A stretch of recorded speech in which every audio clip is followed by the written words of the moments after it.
Ladies and gentlemen, please rise for honors to our national colors. During the raising of our colors, gentlemen, we ask, if able, please remove any hats that are not part of a scout or military uniform. Strike 8 bells and hoist the colors!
Ladies and gentlemen, please be seated.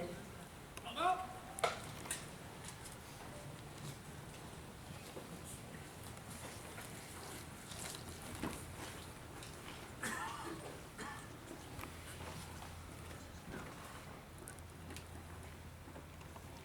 Stand!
This week in Marine Corps history.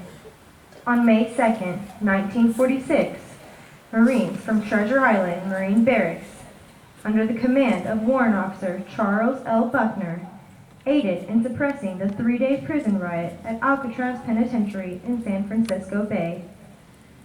Warrant Officer Buckner, a veteran of the Bougainville and Guam campaigns, ably led his force of Marines without suffering a single casualty.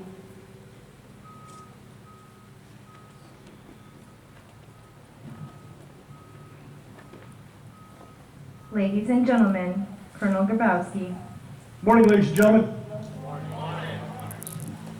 On behalf of Brigadier General Reynolds and the Command Sergeant Major Gary Buck, who stands up there on those steps, I want to welcome all of you to Parris Island, South Carolina.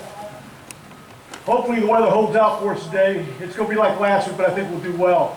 Before I get started, what did you think of the band?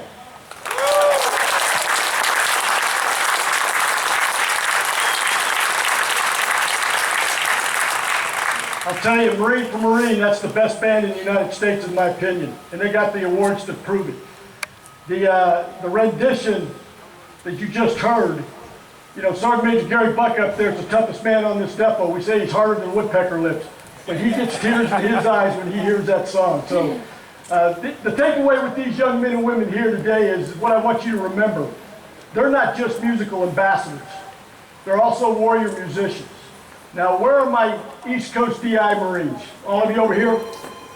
I'll talk about you in just a few minutes, but we've got a saying in the Marine Corps, and they know it, and I'm sure there's others here in the audience that have been Marines in the past know it. Not every Marine is an infantryman, but every Marine is a rifleman. These men and women behind us, when we go to places like Afghanistan, Iraq, when we go in harm's way, we take them with us. Many of them have had combat tours in Iraq and Afghanistan. They don't take their instruments when they go overseas. They take their weapons, and they're just as good with those weapons as they are with those instruments you see them holding and playing today. They've served in combat operations, convoy operations, prisoner detention, you name it. They often augment the infantry brothers and sisters that are out there doing the Lord's work for us today. So I got to tell you, they're the best, and if I had to go somewhere tomorrow, I wouldn't hesitate taking any one of them with me. Warrant Officer Stone, another outstanding performance from you and your Marine, sir.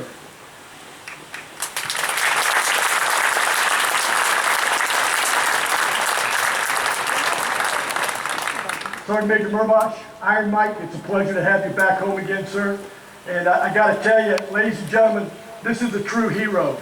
I've been up here for about 3 years now at the depot, and I've introduced every week a heck of a lot of parade reviewing officers. And I often tell them I can't think of a better individual to christen our newest Marines.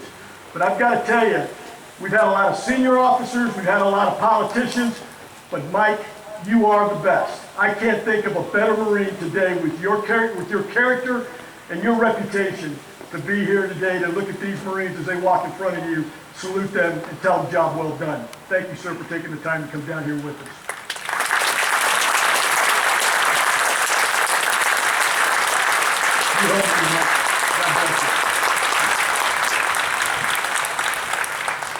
I just want to say a few other words about this gentleman. In 1958, he was the oldest serving sergeant major of all the services in this country. I was born in 1958. In 1977, he retired. I was on my second year in the Marine Corps. I was a young corporal in Okinawa.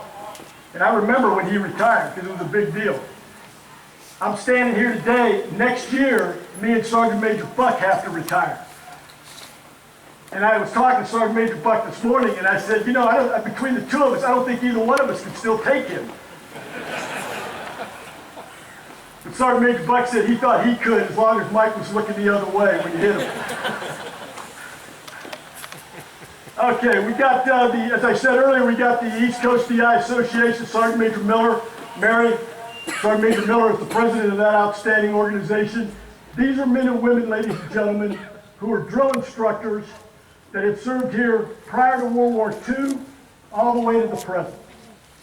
To be frankly honest with you, Parris Island's reputation is what it is today because of the men and women that set and the thousands the 100,000 more that are out there that have served here in Parris Island over the years, mentoring and training these young men and women who walk across the parade deck.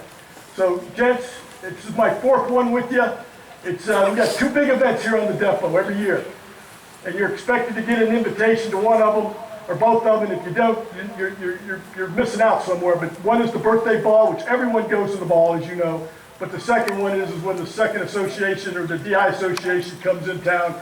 If you don't get an invite to the dinner on Saturday night, you ain't squat. So it's good to have you Marines back aboard the depot.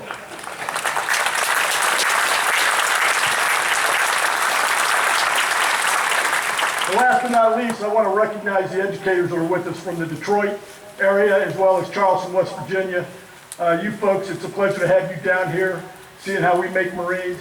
I will tell you, and I talked to some of you last night at dinner, as I travel throughout the country, I get a lot of people that come up to me and my fellow Marines here, and they thank us profusely for what we do today.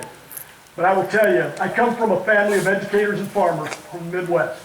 Both of them are heroes of mine. And I gotta tell you, you folks don't get recognized, and you've got the toughest job of all of us. You're fighting a battle every day, 24/7, with the youth of this country. You're not fighting them, but you're fighting to give them the best education that you can. So when they grow up, they become adults, they become the next leaders, that they've got that foundation, and it starts with you. And I want to say thank you. I'm a senior officer here today, and to each of you, if General Reynolds was here, she would tell you thank you for what you do for your kids, for their families, for your communities, and our nation. Keep up the great work.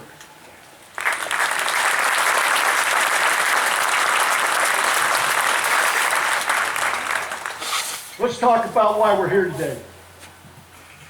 13 weeks ago, 13 long weeks ago, your loved ones came from all over this country.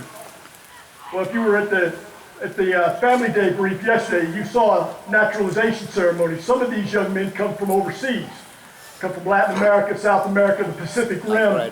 They come from the continent of Africa, Europe, the Caribbean. Whether they come from here or they come from abroad, they all have one common goal, one aspiration, one burning desire, and that is to be a United States Marine. That's to be a member of an elite organization that is always ready when the nation is the least ready. And today, those young men that are standing out there have clearly demonstrated to their drill instructors that they have the mettle to wear this uniform. They have clearly demonstrated that they embrace our core values and our warrior ethos. And I tell you, Mom, Dad, loved ones, if they hadn't demonstrated to those drill instructors, they would not be graduating today. As of last week, at the end of the Crucible, their final event, there were some that were put back in training because they did not convince their DIs and their officers that they were ready. Earlier than that, throughout the training, some were sent home because they just clearly, this is not everyone's cup of tea. Nothing wrong with that. But the ones that stand out there today, they've demonstrated that they have what it takes. And you should be immensely proud. As I was telling some of you last night, this is a day that that young man and you will remember for the rest of your life. We have a saying here at the depot, there are those who make things happen. There are those who watch things happen. And there are those who are sitting there scratching their heads saying, what the hell just happened? Those young men out there today come from that cut of cloth that make things happen. And that's, I sincerely mean that. There are over 300 million of us in the country today. Over 300 million. And less than 1% serve in any of the 4 active services, to include the reserves. Less than 4%. That is a remarkable number if you think about it. That less than 1% is out there doing the things that the other 99% don't have to do or may not want to do. While the rest of us decide we're going to have families, or we're going to go to college, or we're going to go to Europe for a year, or Baja for a year surfing, whatever, because we're Americans, we can do that. That less than 1% took an oath to defend the Constitution of this great country against all enemies, foreign and domestic. They are men and women. Whether they wear the Army uniform, they wear a Navy uniform, or they wear this uniform or an Airman's uniform, they are men and women of character who make things happen. There are men like Iron Mike who came here in 1942 and was tested on the sands of Parris Island and then went overseas and fought in battles such as Tinian, Saipan, the Marshall Islands, and the epic Battle of Iwo Jima. He distinguished himself on the sands of those islands. At the end of that 36-day epic battle, Iwo Jima, there were 240 men in his rifle company. He was a machine gun section leader. There were only 31 left alive at the end of the battle, and he was the company commander. There are men like a young corporal named Philip Lubin, who was an artilleryman in Iraq in 2003, and found himself manning a 155 howitzer firing arty missions, danger close arty missions, for an infantry battalion that was desperate and taking heavy casualties, that were engaged with the enemy in a town called An Nazariya. This gunner had to get the data on that artillery piece perfect, because friendly troops were going to be in close proximity where those rounds were going to land. If there was 1 meter off, you would take friendly casualties. When he pulled the lanyards, those rounds hit the target, steel on steel. And he saved lives that day. That young man tested his mettle here and then excelled in the sands of Iraq. That was your son, Mr. Lubin. And that was my battalion that was engaged.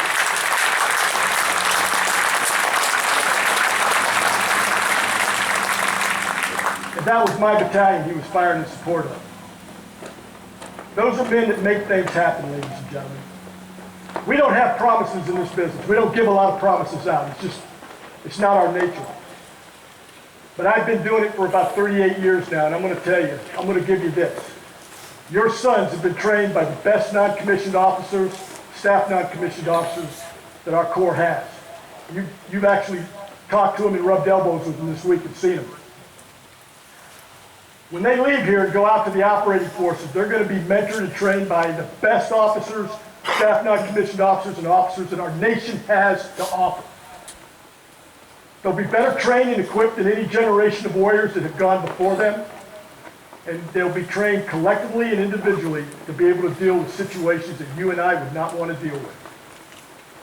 But I promise you this, whether they stay for 4 years or they stay for 30 years, when they come back to you, they'll be better men and women.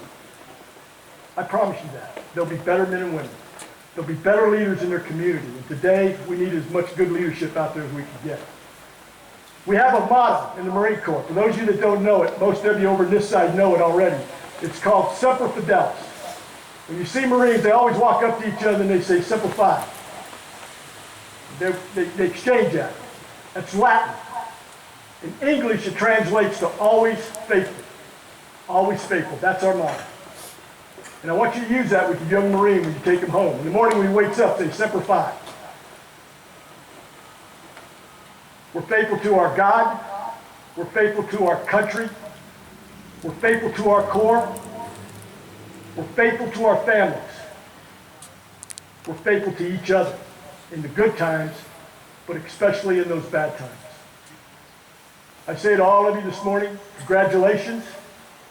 God bless you. This is your day.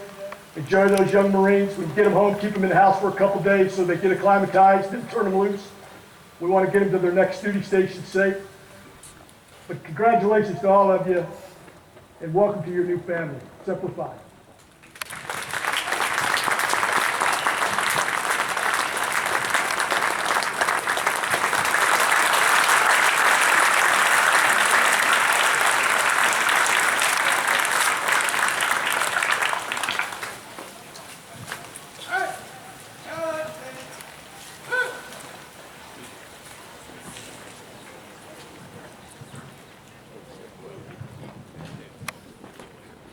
Ladies and gentlemen, please rise for the playing of the Marine hymn.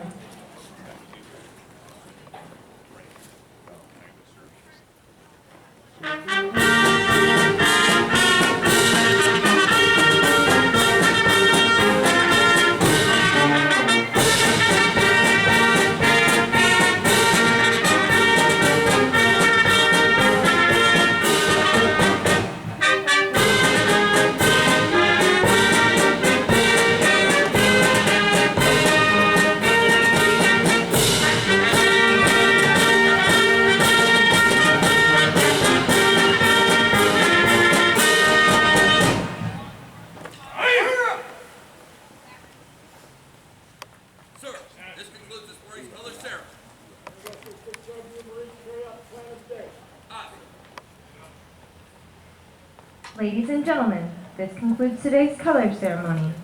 The graduation ceremony for Company G will begin at 9 a.m. at Petros Parade Deck.